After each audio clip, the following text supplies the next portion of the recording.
Olá, eu sou o professor Eldio Lobo, médico psiquiatra e psicoterapeuta com titulações pela Associação Brasileira de Psiquiatria. Esta é mais uma mini aula sobre o transtorno misto do humor, que é uma condição clínica complexa, geralmente de difícil abordagem do paciente, mais dificuldade ainda para manter esse paciente em tratamento e mais dificuldade ainda para obter um resultado duradouro depois de uma intervenção. Aproveitando, inscreva com o seu e-mail aqui no nosso canal e continue recebendo os nossos vídeos informativos sobre diferentes temáticas de saúde mental e nutrológica. Assim como também eu indico ativarem o sininho que está aqui acima e terem as notificações, lembranças, quando colocarmos novas publicações. Bem-vindos!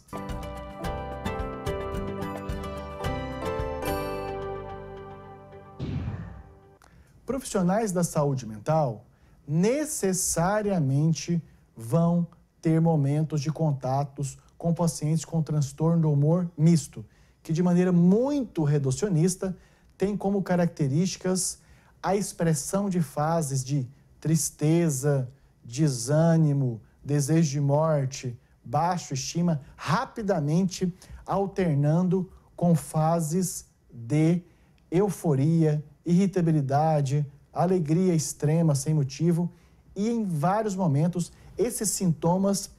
variando todos ao mesmo tempo de tristeza, desânimo, irritabilidade, agitação psicomotora, inquietude, agressividade em pouco tempo e algumas vezes até ao mesmo tempo, de maneira muito complexa. São pacientes que grande parte destes demoram muito para ter um diagnóstico médico assertivo para um tratamento multiprofissional, que tem pouca adesão ao tratamento, que muitas vezes teve a ruptura de laços familiares em função de comportamentos, apesar de doentios, altamente inadequados, que incluam, por exemplo, omissões em relação a obrigatoriedades ou, além de omissões, também comportamentos impulsivos, por exemplo, de agressividade, de negócios mal realizados, incluindo prejuízos. Então, pacientes com transtorno misto do humor geralmente chegam ao CAPS, encaminhado pela rede de atenção psicossocial ou porque chegam do sistema primário de saúde, que são as unidades básicas de saúde, os postos de saúde, os atendimentos domiciliares, ou porque já estavam em tratamento em outro ambiente, algumas vezes, inclusive, em consultórios particulares, sem um resultado adequado, esperado, desejado e possível pela família. Então, esses pacientes chegam ao CAPS, que é o Centro de Atenção Psicossocial, instituição altamente competente, especializada para o tratamento dessas condições clínicas. De maneira mais comum, ocorre uma triagem, ou seja, uma avaliação inicial por um profissional de saúde, que faz o primeiro atendimento, como, por exemplo, enfermeiro, psicólogo, assistente social. Tendo acolhido a necessidade desse tratamento, deve-se ter o encaminhamento, então, para o profissional médico, que vai fazer a avaliação clínica física, a avaliação psiquiátrica das funções cognitivas, do humor e comportamentais, mas, quando necessário, solicitações de exames laboratoriais, confirmação do uso de drogas, exames de neuroimagem, com tomografia, computadorizada cerebral e outros. Diante de tudo isto, nestas condições, depois da confirmação médica desse diagnóstico, começa-se a inclusão em outras atividades a partir de um projeto terapêutico singular, individual, que inclui necessariamente a participação do enfermeiro, que vai tanto contribuir muito frequentemente para o gerenciamento do caso,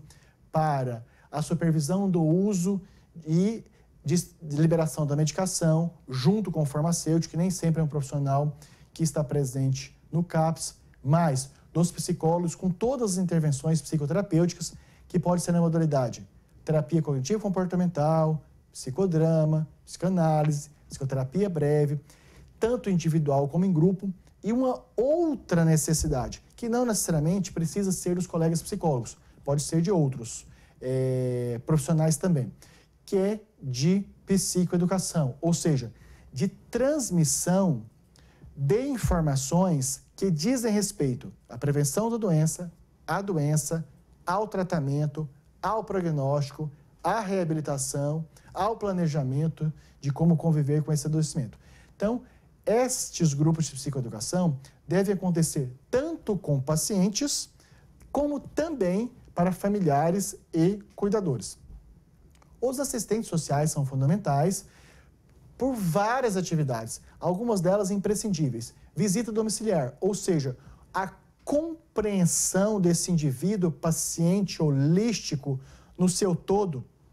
no seu território e na sua unidade domiciliar é bastante relevante para o planejamento terapêutico. Então, quando falamos do assistente social fazendo visita, avaliação em loco, residencial, domiciliar, isso pode ser tanto casas como também acontece frequentemente em instituições, como por exemplo albergues, abrigos. E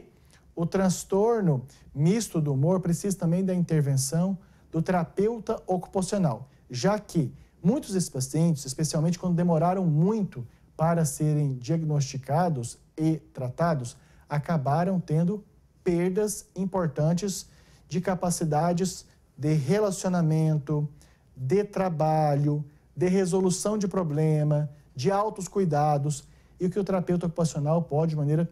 muito competente, contribuir nesta melhoria e nesses resultados. Desta maneira, então, temos aí o transtorno misto do humor, um conjunto de explicações do que se espera do seu tratamento no ambiente do CAPS, Centro de Atenção Psicossocial. Nós, na pós-graduação em saúde mental para equipe multiprofissionais, nós destrinchamos, nós ampliamos, nós masterizamos os conhecimentos que dizem respeito tanto ao transtorno misto do humor em relação a triagem, tratamento, reabilitação e algumas exceções possíveis altas, mas as técnicas que cada um desses profissionais devem atuar para serem o mais assertivos e resolutivos possíveis e como se dá esse gerenciamento de caso. Então, isto é o nosso trabalho de formação de profissionais especialistas em saúde mental para atuação em múltiplos cenários, mas especialmente no CAPS. Felizmente, os nossos alunos ficam altamente competitivos com a nossa formação, alguns já durante o curso de pós-graduação, alguns depois que concluem e são aprovados, participam de processos seletivos, entrevistas de emprego, concursos públicos, de maneira muito privilegiada. Porque nós damos formação tanto para atuação clínica, como também para que sejam aprovados em processos de avaliação. Dessa maneira, então, fica o convite. Vamos fazer a nossa pós-graduação em saúde mental para equipes multiprofissionais? Acesse um link aqui abaixo do vídeo e tenha acesso direto ao site da Unip, onde estão as informações administrativas, pedagógicas, financeiras e metodológicas. Oferecemos um curso já com centenas de especialistas formados atuando competentemente no mercado de trabalho. Vamos fazer então a nossa pós-graduação em saúde mental para equipes multiprofissionais e vamos também ter mais reconhecimento social, maior remuneração, grande satisfação pessoal, profissional e irmos para um nível de performance muito mais além.